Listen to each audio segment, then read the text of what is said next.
Martedì 7 maggio, San Benedetto II. È il 127° giorno dall'inizio dell'anno, ne mancano 238 al termine. Il sole sorge alle 5:51 e tramonta alle 20:24.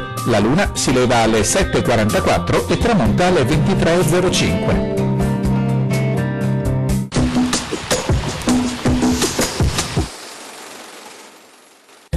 Alla famiglia Morosini viene concesso di utilizzare le acque pubbliche per irrigare le loro tenute agricole in quel di Castel di Godego. Si ricorda che a quei tempi si usava l'irrigazione intensiva per le coltivazioni di ortaggi e frutteti e quella estensiva per le coltivazioni di cereali.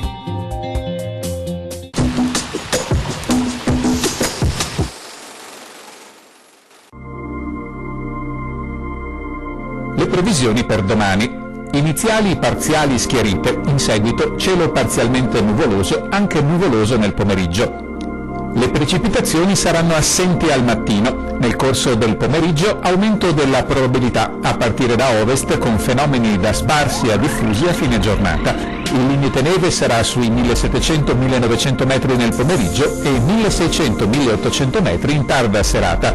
Temperature minime in aumento, massime senza notevoli variazioni.